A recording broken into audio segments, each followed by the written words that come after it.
It's a WRAL weather alert day as I track this cold front coming across the state. I'll show you what to expect and when we'll see some thunderstorms moving in. Honoring the Pope. Tributes overnight at the Empire State Building, the Eiffel Tower, and other global landmarks. How people here in the Triangle are honoring his legacy today. Also, phones in schools today. Wake County school leaders will talk about possible exceptions to their restricted access policy, how they're considering handling emergency situations. 4:30 the time right now as we get our Tuesday started. It's been a busy week so far already. It's only Tuesday, but here we go. I'm Jeff Hogan. And I'm Renee Chu, and today is a WRAL weather alert day. Let's get to meteorologist Elizabeth Gardner. And Elizabeth, our morning will stay mostly dry. Yeah, this is going to be mainly an impact during the evening commute. We'll start to see some showers and thunderstorms developing mid to late afternoon. The biggest threat would be some isolated wind damage. Excuse me. A level 1 risk is what we have, and that means that just a few cells are likely to produce some wind damage, mainly mid-afternoon through the evening. Here's a look at our level 1 risk, and we're looking at that potential, of course, for today. It covers most of the viewing area. Live like a car lake this morning, just nice and quiet. A southwest wind at 9 miles per hour, so a little breezy ahead of the front, and it's warm with temperatures in the upper 60s right now. This is a look at our best chance for showers and thunderstorms, really not kicking in until closer to 3 or 4 o'clock in the afternoon. There'll be a few cells that start to develop earlier than that, but didn't really cover the entire viewing area until later in the day. It'll be another warm day like yesterday, high temperature of 83. New this morning, we are getting details about the schedule for the Pope's public viewing and funeral. Just minutes ago, the Vatican announced he will lie in state at St. Peter's Basilica beginning tomorrow morning. And his funeral is scheduled for Saturday morning. It'll start at 10 a.m. It's a live look right here at the Vatican, where a 9-day period of mourning is beginning to be observed. Today, cardinals are meeting to discuss the process of choosing a successor. People in Pope Francis' native Argentina gathered at his home church to mourn his death. Argentina is observing a 7-day national period of mourning. The Vatican says the Pope died of a stroke and heart failure. President Donald Trump says he will join other world leaders at Francis' funeral. Today, people here in the Triangle are honoring the Pope's legacy. WRAL's Kelsey Coffey joins us live this morning from Holy Name of Jesus Cathedral in Raleigh. And Kelsey, the cathedral will host a mass this morning for the first time since the Pope's death. Yes, Renee, that mass is scheduled to start here at the Holy Name of Jesus Cathedral in the next few hours. Catholics in our community will be gathering for worship during this somber time. We'll give you a live look now at the Vatican, where you can see thousands of people mourning there. It's been just over 24 hours since the world found out about Pope Francis's death. Tributes are pouring in from across the globe, and people here in the Triangle are paying homage to the Pope's life and legacy. We spoke with Bishop Louis Zarama from the Raleigh Diocese. He says Pope Francis reshaped the Catholic religion for the modern era, more accepting of the LGBTQ community and an advocate for social justice and human rights. The bishop explains how that makes his legacy so special. The Pope is a leadership of Jesus Christ himself. You know, Jesus was criticized exactly for the same reason. Why you are going to eat with sinners? And the Pope was making the gospel alive. A mass is scheduled to begin this morning here at Holy Name of Jesus Cathedral at 7 o'clock. Kelsey Coffey, WRAL News, live in Raleigh. We also have a guide to the traditions, the period of mourning, and the timeline to select a new pope. You'll find it all on the homepage of WRAL.com. Covering Wake County, school leaders want to restrict access to cell phones for students. Today, they'll consider what to do in emergency situations. WRAL's Laura Levine is live outside Wake School headquarters today. And Laura, there are a couple of options on the table for how to handle this. Renee, good morning. We know the district is working on a district-wide cell phone policy in Wake County Public Schools. But here today at Wake headquarters, they're going to discuss on when these cell phones should be used in the classroom. So Wake's draft policy says phones must be either turned off, silenced, or in airplane mode. Those three options are what were listed for the board to eventually pick one of those terms. If phones are turned off, students can't use location services and other devices such as smartwatches or Bluetooth headphones. They couldn't connect to their cell phones. But what happens when there's an emergency? WRAL's education reporter Emily Walkenhurst explains the options that the board is considering on how to define that. One option would be an emergency is something in which, a student is in immediate physical danger and they need to be able to contact a parent. Another option would be, well, what if we gave discretion to school employees? So the student would have to ask permission to use their phone and a school employee would decide if it's an emergency or not. So school leaders will also discuss when and how to confiscate a device and the extent to which staff may not be liable for damages or missing phones. All of this is going to be ironed out in that work session, which begins at 2:30 p.m. Laura Levine, WRAL News, live in Cary. Classroom temperatures would change under a cost-saving suggestion being floated to the Wake County School Board. The school board will discuss the idea during their work session this afternoon. The proposal would raise school temperatures by 1 degree in the warmer months and lower temperatures by 1 degree in colder months. The school system has also put together estimates for reducing teacher mentors, another idea to lower costs. The school system is looking to cut about $18 million, or less than 1% of its operating budget, as it expects costs to rise next year.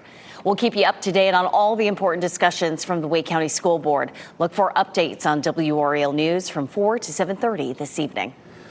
We're getting a new look at a horrific crash in Durham County. The video we're about to show you comes from a security camera at a nearby urgent care from over the weekend. We're not going to show you the moment of impact out of respect for those involved. It's really a disturbing video to watch. Here's a look at it. You can see two SUVs headed toward the right corner of your screen here, and then a car coming in the opposite direction appears to be speeding, crosses the center line. That's where they hit, and that's where we stopped the video. You can hear brakes squealing and a very loud impact.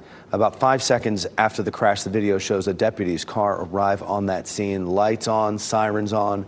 We're told deputies were trying to stop the Infiniti, suspected to be involved in a shooting.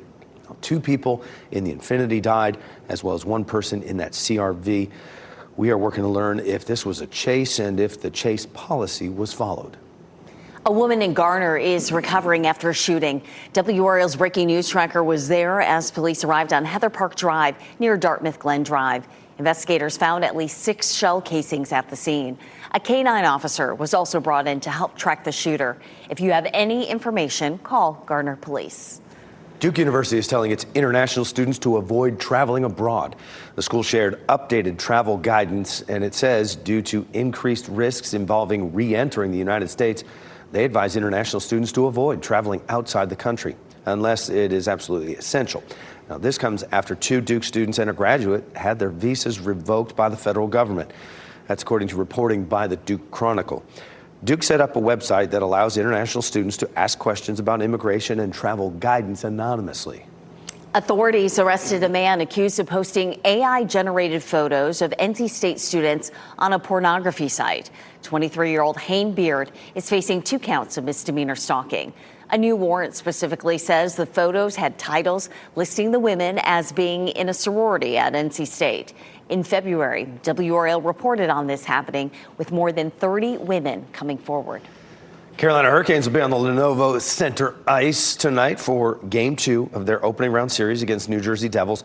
You still have time to get a seat as well. The team says there are a limited number of tickets still remaining for tonight's game. Puck drop is at 6 o'clock. The team is encouraging people to get out there early and tailgate, offering half-price parking from 1 to 3 p.m. Bullets found at a school. If you're a parent and you don't lock up your ammunition, I'm sure it's easy for a kid to find. New concern for parents after kids at a Raleigh elementary school make the surprising find in the cafeteria. Disputing denials. WRAL's 5 on your side breaks down the steps you need to take if your health insurance refuses your claim. And today is a WRAL Weather Alert Day as you're looking live at Fenton in Cary. Meteorologist Elizabeth Gardner is back after the break with the newest timeline for when severe weather is expected to roll through our area.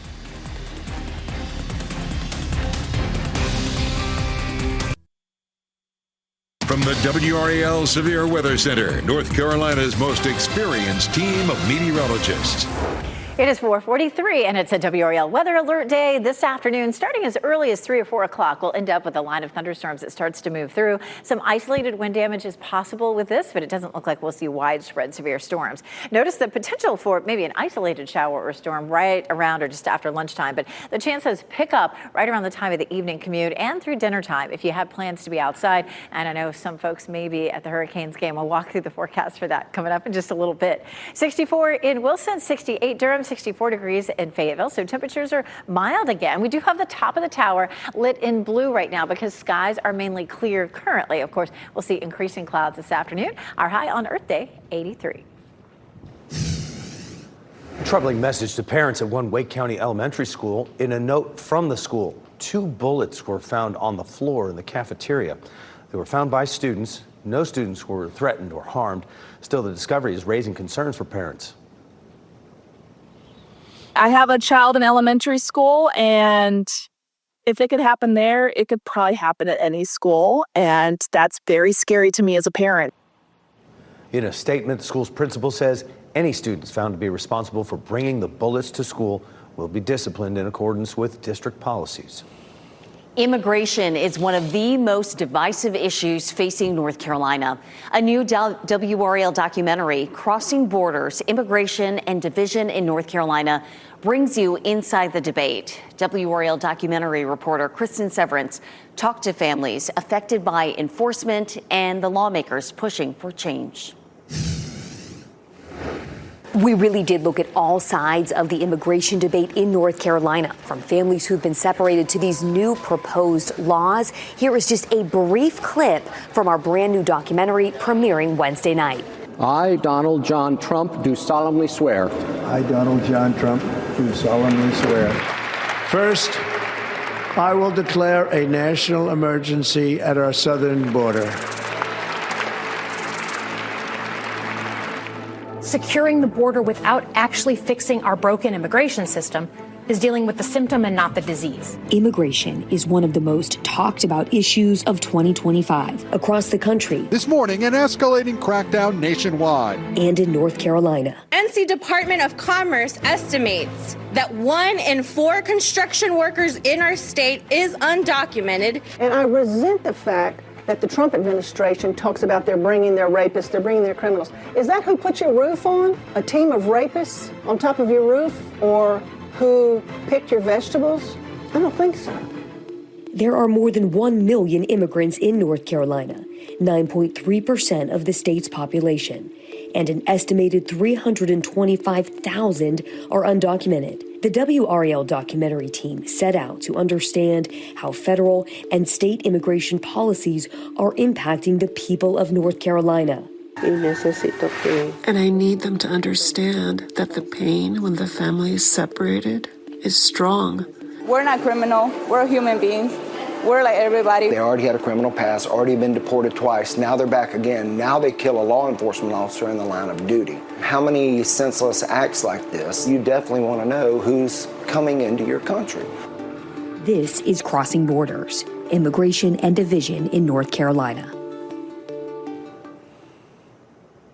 And you can watch the entire documentary tomorrow night at 7:30. Once again, it is called Crossing Borders, Immigration and Division in North Carolina. You can watch it on TV, our YouTube page, or on WRAL.com. Just go to the documentary section. Today's Earth Day, and Governor Josh Stein is marking the day by thanking rangers at Eno River State Park. He'll be there at 3 o'clock this afternoon.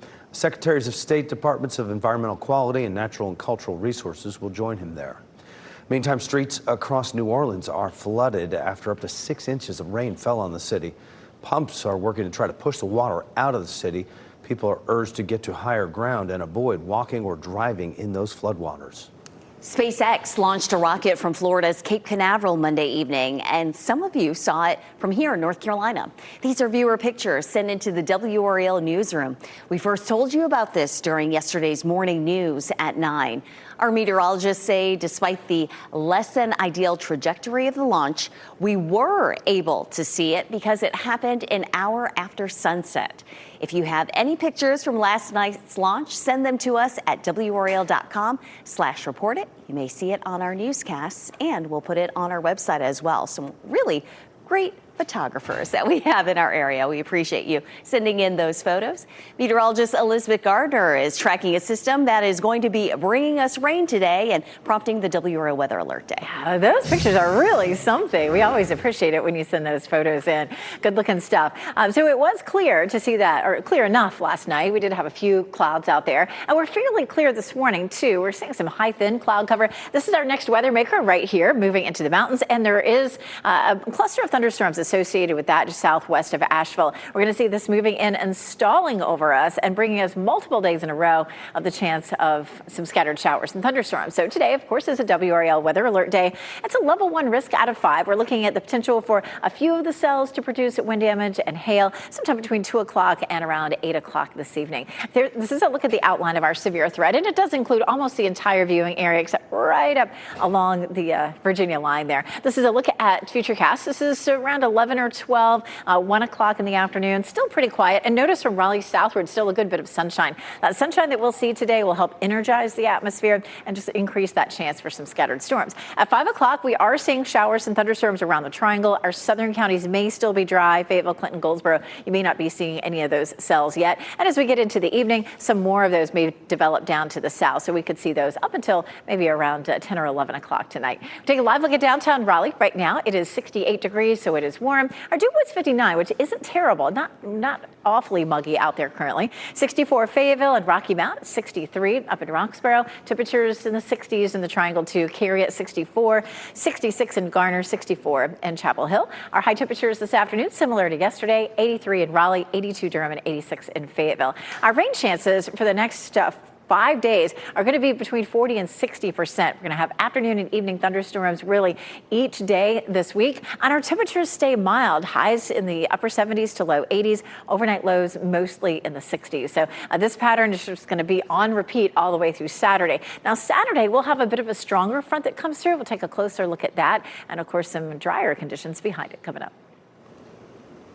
Smash and grabs in Raleigh. Neighbors are taking extra precautions after a rash of neighborhood break-ins. Plus, the Pope's impact on global culture. A former WRAL reporter reflects on her trip to see him in Cuba and the effect he had on the people of Latin America.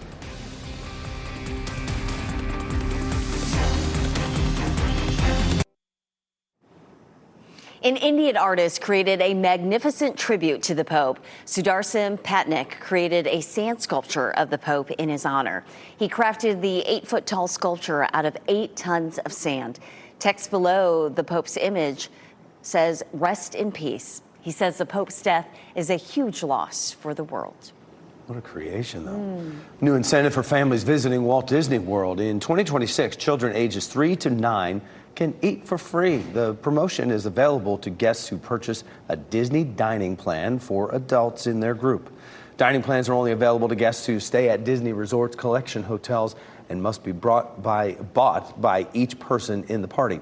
Disney says guests will be able to combine the free dining promo with other deals. Motion Picture Academy announced some new rules and regulations, including one that directly affects Oscar voters. David Daniel has that in today's Hollywood Minute. It may seem obvious, but now it's official. Motion Picture Academy members must watch all of the nominated films in a category to vote in that category. Before, voters were encouraged to see every nominee before voting. Now it's a requirement. The Academy also announced guidelines for its newest category, Achievement in Casting. That award debuts on the 98th Academy Awards, March 15th, 2026. Those kids walked out of those homes. No one pulled them out. No one forced them. A group of children mysteriously disappears overnight in Weapons. The first teaser trailer for the horror film just dropped. Weapons, from Barbarians writer-director Zach Kreger, is due in theaters August 8th. We have to fix this. Okay, fine. What do we do? We trade our top talent, Paris and New York. Put fresh faces out there. Get people interested in dance again. Rival ballet companies find a way for the show to go on in Étoile. The executive producers of Gilmore Girls and The Marvelous Mrs. Maisel are behind the comedy series. All 8 episodes dance onto Prime Video Thursday. Staying on point in Hollywood, I'm David Daniel. The annual Easter egg roll was held at the White House this morning. President Trump and the First Lady welcomed a large crowd. They expected to have 40,000 people show up, and despite a recent egg shortage, 30,000 real eggs were used for the event. The yearly tradition started in 1878 during the Rutherford B. Hayes administration. That would be yesterday morning that they held this Easter egg roll. And babies in UNC Hospital's neonatal intensive care units had a pretty sweet first Easter. These babies are in the NICU at UNC Chapel Hill and UNC Rex hospitals, and the nurses brought some joy to the families by dressing those little babies in bunny ears or giving them little Easter baskets. So cute. Remembering Pope Francis. We're giving you a live look at the Vatican right now. In the next half hour, how Catholics in the Triangle are honoring him after his death, including at a mass this morning. Also back here at home, learning during bad weather days. The Wake County School Board considers updates to a remote learning policy today. The plan to avoid makeup days on Saturdays.